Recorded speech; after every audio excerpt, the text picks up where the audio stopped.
নমস্কার বন্ধুরা, inspired কৃষ্ণকথা YouTube চ্যানেলে আপনাদের সবাইকে স্বাগত জানাই। বন্ধুরা, এই ভিডিওটিতে আমি 5টি এমন জিনিসের কথা বলতে চলেছি, যেই 5টি জিনিস যদি আপনি নিজের মধ্যে দেখতে পান, তাহলে আপনি স্পষ্টভাবে বুঝে যাবেন যে আপনার করা ধ্যান বা প্রার্থনার ফলে আপনার ভিতরে ঈশ্বরের কৃপার এক বিশাল পরিবর্তন এসেছে এবং যেটা আপনাকে আপনার জীবনের সকল সমস্যা, দুঃখ, কষ্ট ও খারাপ সময় থেকে বের করে এনে এক সুন্দর জীবন দান করবে। এই ধরনের জিনিস সাধারণত তারাই উপলব্ধি করতে পারে যারা ঈশ্বরকে মনে প্রাণে ভালোবাসে এবং তাদের উপর ঈশ্বর প্রবল কৃপা করে। তবে যারা এই 5টি জিনিস কখনো উপলব্ধি করেননি, তারা কখনোই নিরাশ হবেন না, কারণ ঈশ্বরের প্রার্থনার নাম করতে করতে আপনি নিজের মধ্যেও এই বিশেষ জিনিসগুলোকে উপলব্ধি করতে পারবেন। তবে হ্যাঁ, ঈশ্বরের কৃপা অবশ্যই প্রয়োজন এই জিনিসগুলোকে উপলব্ধি করার জন্য। তাহলে চলুন এবার জেনে নেওয়া যাক যে এই 5টি বিশেষ জিনিস কি কি, যা যদি আপনি নিজের মধ্যে দেখেন তাহলে বুঝে নেবেন যে এটি ঈশ্বর আপনাকে কৃপা করে দান করেছে। ভিডিওটি শুরু করার আগে আপনারা যারা আমাদের এই চ্যানেলে নতুন, তারা অবশ্যই চ্যানেলটিকে সাবস্ক্রাইব করুন এবং ভিডিওটি দেখে যদি ভালো লাগে তাহলে অবশ্যই একটি লাইক করবেন এবং সবাইকে শেয়ার করবেন, যাতে তারাও ভিডিওটি দেখে উপকৃত হয়। এবং ভিডিওটি দেখে ভালো লাগলে অবশ্যই কমেন্ট করে জয় শ্রীকৃষ্ণ লিখতে ভুলবেন না। এবার চলুন এক এক করে জেনে নেওয়া যাক এই 5টি জিনিস কি কি। বন্ধুরা, হিন্দু শাস্ত্র মতে জীবনের রাগ, ক্ষোভ, দুঃখ, বেদনা থেকে সম্পূর্ণভাবে মুক্তি পাওয়ার একমাত্র রাস্তা হলো পরমাত্মার সঙ্গে সংযোগ স্থাপন করা। যদি আমরা ঈশ্বরের সাথে সংযোগ স্থাপন করতে পারি, তাহলে আমরা জগৎ সংসারের সকল মায়া মোহ থেকে ঊর্ধ্বে যেতে শুরু করব। অর্থাৎ সামাজিক দুঃখ, কষ্ট বা রাগ, ক্ষোভের মতন বিষয়গুলো তখন খুব তুচ্ছ বলে মনে হতে শুরু করবে, কারণ তখন স্বয়ং পরমাত্মা আমাদেরকে তাদের বিশেষ শক্তি দান করে এবং আমাদের উপর তাদের কৃপাদৃষ্টি দেন।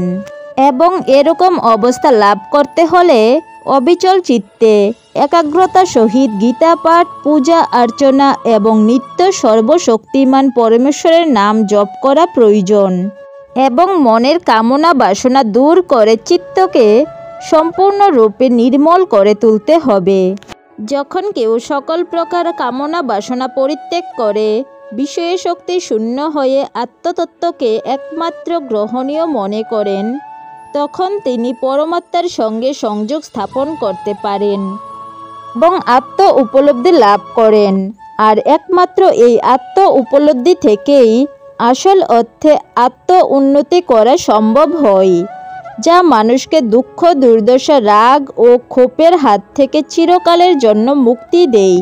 বন্ধুরা, যখন আপনি প্রার্থনা জপ করতে করতে একটা সুন্দর অবস্থাতে পৌঁছে যাবেন, তখন ঈশ্বরও আপনার উপরে তার কৃপা দৃষ্টি দেবেন, যার ফলে 5টি জিনিসের প্রভাব আপনার উপরে কখনো পড়বে না।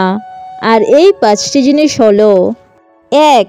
ঈশ্বরের কৃপা দৃষ্টি লাভের সঠিক পথে থাকলে প্রথমেই আপনি সমাজের চক্ষু লজ্জার খাতিরে যে কোনো সিদ্ধান্ত নেওয়া বন্ধ করে দেবেন। যা সঠিক তাই করবেন।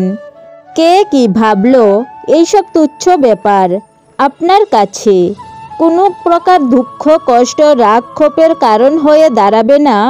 মানুষের মন জগিয়ে চলা বন্ধ করে দেবেন। 2. নিদ্রা বা কোনো প্রকার অলস্য আপনাকে কাবু করতে পারবে না। আপনার মন সর্বদা নিরন্তর সর্বশক্তিমান প্রভুর নাম জপ করে যাবে, তাই আপনার শরীরে এক ইতিবাচক শক্তির আবির্ভাব হবে, যার কারণে আপনার সকল কার্য সফল হবে। 3. অযথা বা মেকি হাসি আপনার মুখ থেকে সারা জীবনের জন্য ধুয়ে যাবে। মনের সকল প্রকার সংশয় দূর হয়ে যাবে। ইন্দ্রিয় ভোগ থেকে মুক্ত হয়ে পরম তৃপ্তি লাভ হবে। সেই তৃপ্তির আভা মুখকে আলোকিত করবে। 4. আপনার ভিতরের সমস্ত প্রকার অহংকার বোধ ধ্বংস হয়ে যাবে। অধিক আর্থিক সচ্ছলতার প্রতি কোনো প্রকার আকর্ষণ থাকবে না। স্বাদ, শৌখিনতা ও আমিষ খাদ্যের প্রতি চরম অনীহা দেখা দেবে। দরিদ্র সেবা ও পশু পাখির সেবায় আপনার সময় কাটবে। প্রকৃতির প্রতি সকল প্রকার কর্তব্যে মন নিবিষ্ট থাকবে। 5. অবিদ্যাজনিত সকল কামনা বাসনাগুলির বিনাশ ঘটবে। আপনার মন পবিত্র হতে শুরু করবে। সাধু ঋষি মুনিদের সঙ্গ লাভ করার ইচ্ছে জাগবে। আধ্যাত্মিকতা ও পবিত্রতা বৃদ্ধি পাবে। বন্ধুরা, আমাদের জীবনের মূল লক্ষ্য হলো আত্মজ্ঞান লাভ করার মাধ্যমে আমাদের জীবনের আত্মোন্নতি করা, অর্থাৎ আমাদের আত্মার উন্নতি এবং পরমেশ্বরের পরম সত্যতা উপলব্ধি করে জীবদশায় সর্বব্যাপী ব্রহ্মের সঙ্গে অভেদ উপলব্ধিতে মগ্ন থেকে দেহত্যাগ করার সঙ্গে সঙ্গে ব্রহ্মের সঙ্গেই বিলীন হওয়া। তাই এই পৃথিবীর প্রতিটি মানুষেরই উচিত আত্ম অনুসন্ধান করে আত্মজ্ঞান অর্জন করে নিজের আত্মোন্নতি করা। আপনাদের কাদের কাদের মধ্যে এই 5টি গুণ আছে তারা অবশ্যই কমেন্ট করে জানাবেন এবং কমেন্টে জয় শ্রীকৃষ্ণ লিখতে ভুলবেন না।